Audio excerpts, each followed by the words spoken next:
Trojan Philly, what's up, man? USCJ here. It's the top of the morning. Listen, I hope everybody is getting ready to get up, get out, and make some things happen this morning. Listen, we got some incredible news, man. USC and their coach, Lincoln Riley, the grades are in. The end of season grades are in for each coach.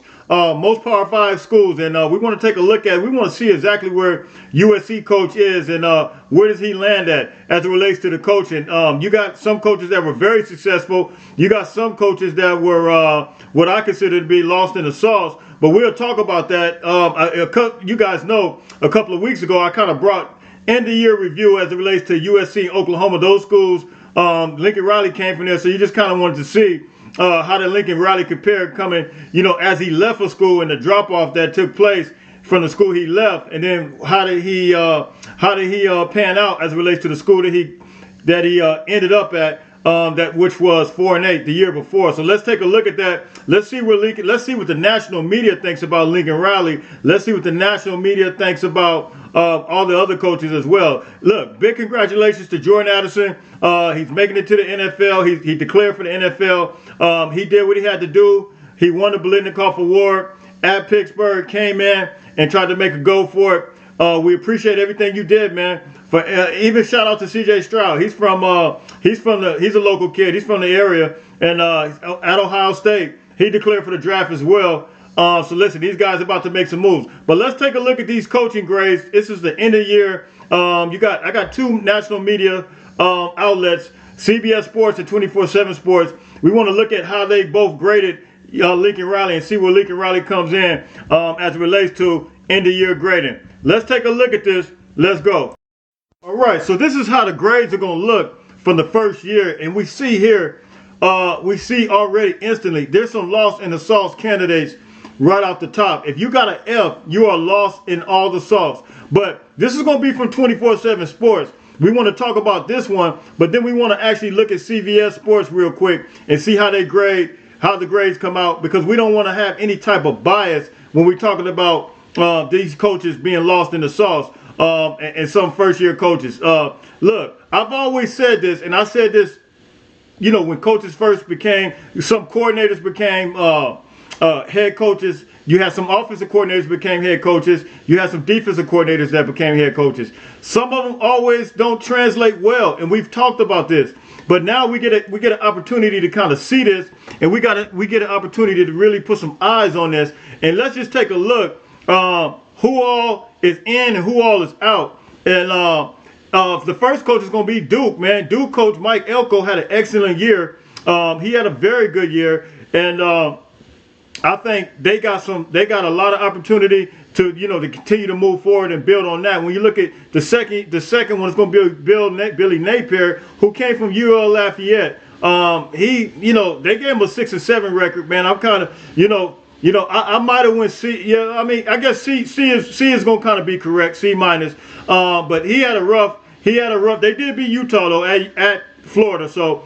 But they had a rough year. They had a very rough year. Of course, Oregon State, though. Oregon State blew them out of the water. Was like 33-3 in a bowl game. So they had a rough one. But look, let's take a look at Brian Kelly, man. Brian Kelly, who came from Notre Dame, man, he was looking a little shaky in the beginning. But listen, Brian Kelly all the way turned it around, had some crazy, incredible wins. He beat Alabama. They beat Alabama, but I think they lost against Tennessee, if I'm not mistaken. But they had, I guess you could kind of say, an A year. They had 10 wins in the SEC, so I think that's credible. That's credible. That's a credible wins.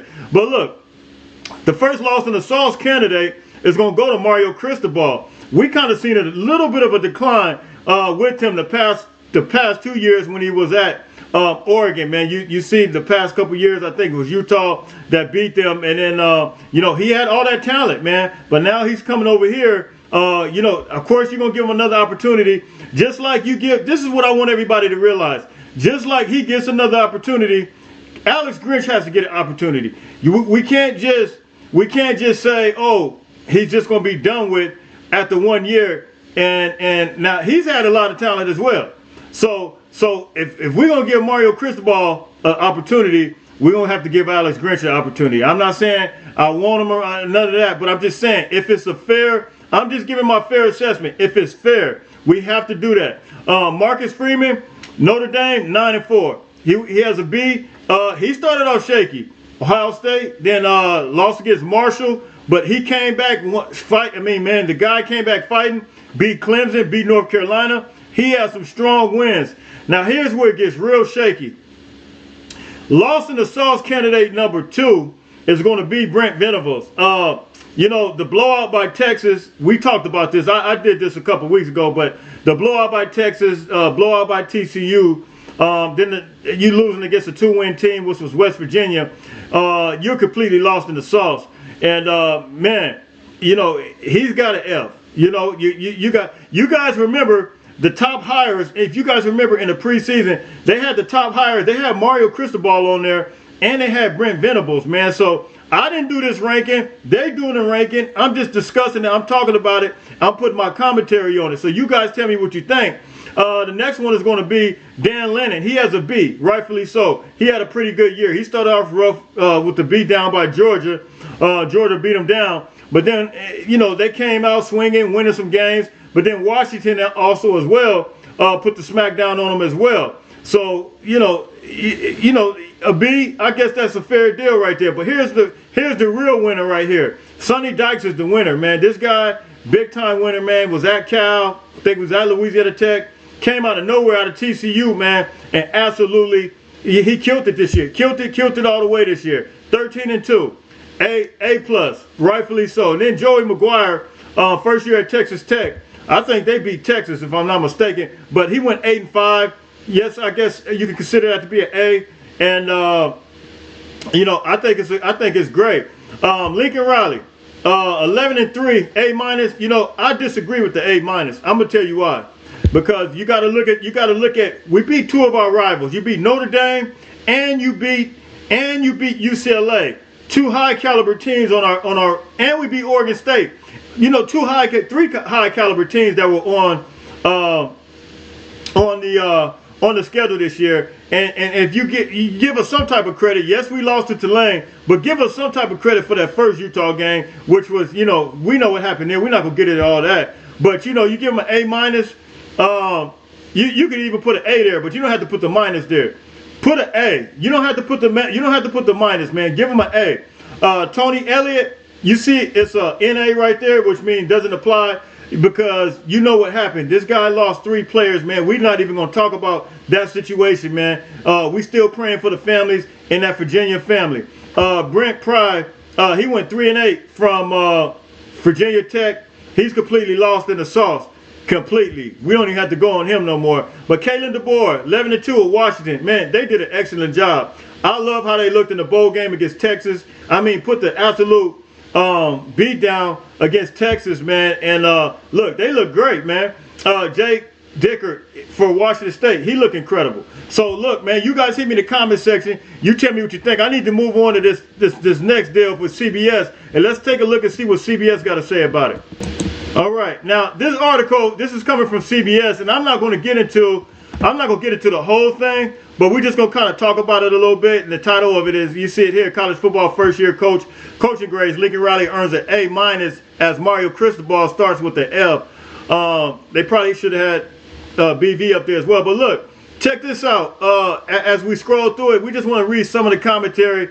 I'll start with this one right here, coming from Oklahoma. It says Venables faced a difficult situation taking over for Riley, but the lows were still shocking. That's man, when you talk about the lows were still shocking, man, I think everybody was shocked by this. Everybody was kind of devastated by some of the loss and the sauciness. But let's take a look at it. It says the Sooners posted a losing record and finished with a losing conference mark for the first time since 1998. The year before the Bob Stoops era began, Oklahoma lost 49-0 against Texas, while Venables' signature defense ranked 123rd The bar is high in Oklahoma. Wow, man, that is pretty incredible to say the least. When you talk about USC's defense, Oklahoma's defense ranked 123rd in the country this year. So, you know, I think that's a pretty low, and then you didn't really have the offense to follow that. But we'll take a look at USC, though, as well. Riley ranks as perhaps the highest profile poaching in modern history, and he lived up to the hype in every way during his first year in Los Angeles. The Trojans jumped from 4-8 to a Pac-12 title game appearance in the Cotton Bowl berth on the heels of Caleb Williams' Heisman season from Caleb Williams, giving up 93 points in his final 2 games. Cost Riley some points. So Coach Riley didn't get an A+ because of the last part of the season, giving up 93 points. And I get that. Now the A- is you know, when you talk about blending the team, man, I think that's something that you got to have the ability. You got to have that attribute to be able to blend guys together, to be able to blend the family together. And Lincoln Riley did it. So I think he should. I mean, the A-, I don't like the A-. I think it should be an A. I'm not saying an A+, but you guys hit me in the comment section. You guys tell me what you think. Who wins the Lost in the Sauce Award right now? You know, I'm leaning. It's between Mario and BV, man. I'm not sure, man. You guys hit me in the comment section. Who wins the Lost in the Sauce Award? Is it BV or is it Mario? Hit me. Let me know what you guys think.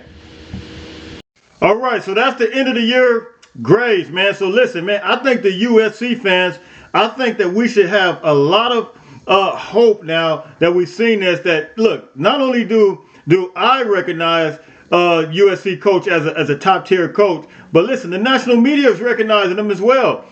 Yes, we had some drop off in some areas, but listen, we can only go higher. You know what I mean? We can only go higher from here. And the USC and Lincoln Riley has established their footing in the Pac-12, even in the national media. Lincoln Riley has established himself as a legit coach that can coach not only at Oklahoma, but he now can coach here in the Pac-12. And listen, this is only the first year, man. I think the best is yet to come.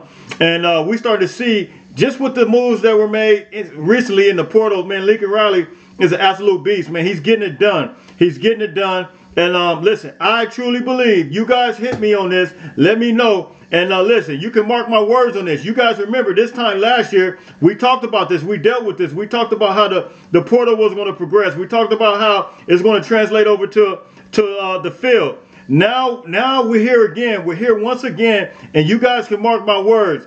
We're going to have a better year this year on defense. Mark my words. Listen, it's nothing we can do right now about Alex Grinch. Alex Grinch is going to be the coach. He's going to be here. He's going to be on for another year. Listen, only thing we can do is move and groove in the right direction with the personnel that we have. I think the personnel that we have is good. When you talk about the transfer portal guys that came in, you talked about all the other guys that's came in as well on the offensive side. I think the chemistry is going to continue to build, and I want you guys to stay focused. I want you guys to stay locked in. Look, we cannot go back in the past. We can only go toward the future. And let's look toward the future. We got a great coach. We got an established coach. We got somebody who's ready to win a championship. So look, you guys hit me in the comment section. You guys tell me what you think. Like, share, subscribe. Look, it's USCJ32 on Instagram, USCJ32 on Twitter. Until later on, fight on, fight on, fight on.